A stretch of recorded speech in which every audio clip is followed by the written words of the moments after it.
सो जय हिंद everyone, welcome back to the channel. ये मेरी लास्ट वीडियो होने वाली है इस टॉपिक पर। इसके बाद से हम अपनी पढ़ाई शुरू कर देंगे। तो बहुत सारे यूट्यूब पर वीडियोस आ रही हैं इस रिगार्डिंग जो एनटी का एग्ज़ाम कैंसिल हुआ, री एग्ज़ाम से रिलेटेड। तो री एग्ज़ाम कब होगा? तो जुलाई तक बोला जा रहा है कि जुलाई के फर्स्ट वीक या सेकेंड वीक में आपका फिर से री एग्ज़ाम हो जाएगा। तो आपको अपनी पढ़ाई शुरू कर देनी चाहिए। ऑल्दो आपने जितने बच्चों ने मेहनत की थी, ऑब्वियसली आपका एक बार ही सारा सिलेबस हो चुका है, रिवीजन भी हो चुकी है। लेकिन बस आपको क्या करना है, अब अपने कॉन्सेप्ट्स को दोबारा से थोड़ा थोड़ा फैक्चुअल चीज़ों को रिवाइज करना है। और मैंने क्यों बोला कि आपको थंबनेल में दिखा होगा, मैंने लिखा है कि एग्ज़ाम कैंसिल हो गया तो वो अच्छी बात है। अब वो अच्छी बात क्यों है, पहले ये समझ लो। मेरी प्रीवियस वीडियो में आपने देखा होगा, मैं बहुत गुस्से में भी थी और मुझे खुद भी बुरा लग रहा था कि ऐसा हुआ। तो कैंसिल हुआ, ये अच्छी बात इसलिए है कि एनटीए की गलती है, मैंने माना। उसको एग्ज़ाम पोस्टपोन करा देना चाहिए था, लीक नहीं होना चाहिए था। ऐसा सिस्टम होना चाहिए था कि लीक ना हो, पहली बात।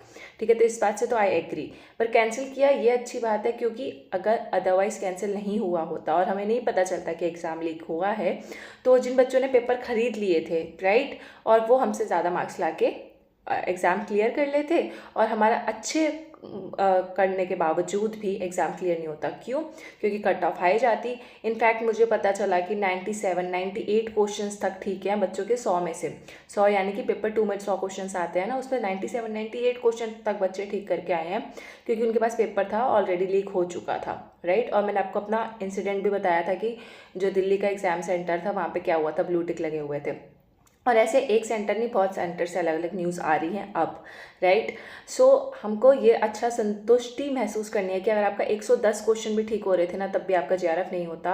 अगर आप जनरल वगैरह से होते या जनरल या ईडब्ल्यूएस से होते, नहीं होता। क्यों?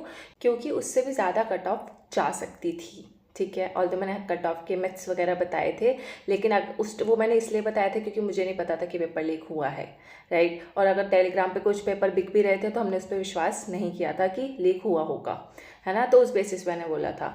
बट ये बात सच है कि लीक हुआ, और हम क्या कर सकते हैं? आप कुछ नहीं कर सकते। हमें दोबारा से मेहनत करनी है, दोबारा से पढ़ना है, और मैं दोबारा से अब और अच्छी जो वीडियोस हैं लेकर आऊँगी। और एक और अच्छी बात यह है कि एनटीए का पैटर्न हमें समझ आ गया। इसी बहाने हमें क्वेश्चन पेपर देख के ये समझ आ गया कि हमारी वीकनेस क्या है, हमारी स्ट्रेंथ्स क्या है, हमारे कौन से फैक्ट्स गलत हुए पेपर में, तो हमें कौन सी चीज़ें रिवाइज़ करनी है। जैसे पेपर 2 की बात करूँ तो क्रोनोलॉजी वाले क्वेश्चन बहुत आए थे, पॉलिटिकल साइंस से बहुत क्वेश्चन आए थे फैक्चुअल।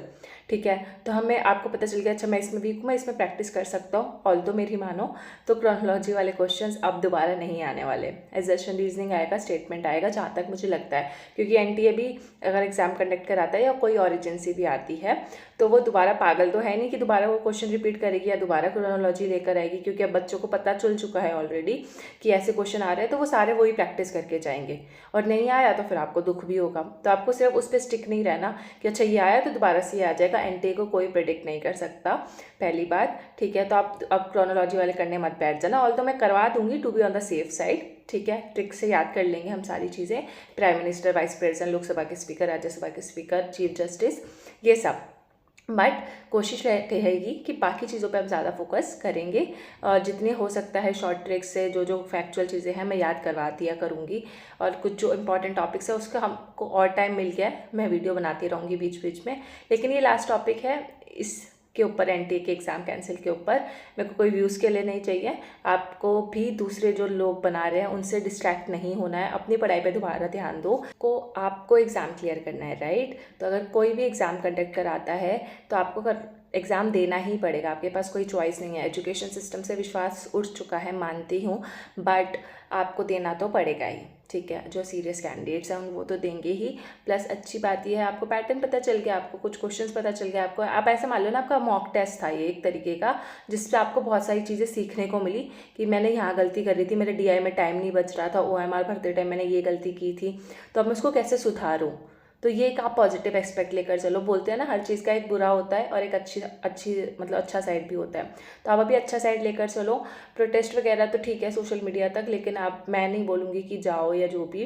क्योंकि क्या होगा, जो आप पढ़ने वाले स्टूडेंट्स हैं वो पढ़ के थोड़ा और एफर्ट्स डाल के आप जेआरएफ के पे ध्यान दो अभी फ़िलहाल के लिए।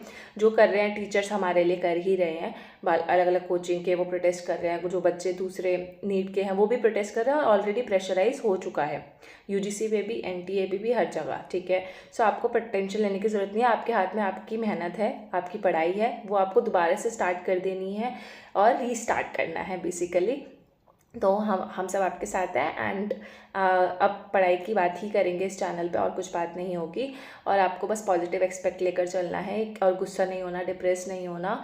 थोड़ी सी और तैयारी कर लो, थोड़ी सी और मेहनत कर लो, अपनी मेहनत पे विश्वास रखो, क्योंकि आप ऑलरेडी एक बारी मेहनत तो कर चुके हो। तो आपको दोबारा एग्ज़ाम आ भी जाता है तो टफ नहीं होगा। हो सकता है ऑनलाइन एग्ज़ाम हो जाए दोबारा से, तो उसका भी पहले से दिमाग में लेकर चलना कि कुछ भी हो सकता है। कहीं आप ऑफलाइन की तैयारी करो, OMR भरने की प्रैक्टिस करो, इससे बेटर आप अपने कंसेप्ट्स को अच्छा कर लो, ताकि अगर ऑनलाइन भी होता है तो कोई बात नहीं, हम दे देंगे, वैसे भी दे ही रहे थे इतने टाइम से ऑनलाइन, है ना।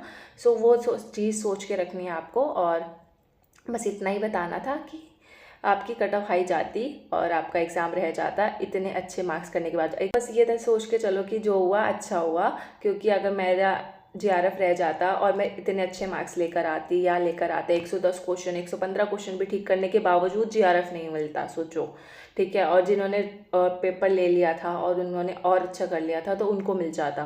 तो अच्छी बात हुई ना कि कैंसिल हो गया। बट हाँ, ये बुरी बात हुई कि उन्होंने पोस्टपोन नहीं किया, उनको पहले से ये चीज़ें पता थी, उन्होंने उस टाइम पे कोई स्टेप नहीं लिया, सेंटर्स इतने दूर रखे, सेंटर्स की फैसिलिटीज़ नहीं थी, वो सारी तो अपनी जगह सही बातें हैं, जिसके लिए प्रोटेस्ट होना चाहिए, जिसके लिए एनटीए को बॉयकॉट भी करना चाहिए। बट बाकी चीज़ों के लिए अभी के फ़िलहाल के लिए अच्छी हो रही हैं, तो भगवान पे भरोसा रखो, हो जाएगा, सब कुछ ठीक रहेगा। सो मिलते हैं नेक्स्ट लेक्चर में। वीडियो नहीं बनेगी, अब लेक्चर्स की सीरीज़ आएंगी, शॉर्ट वीडियोज़ आएंगी, और उसके आपको बेनिफिशियल होगा बहुत एग्ज़ाम के लिए। So take rest, take care, दोबारा से पढ़ाई शुरू कर दो, restart, and all the best.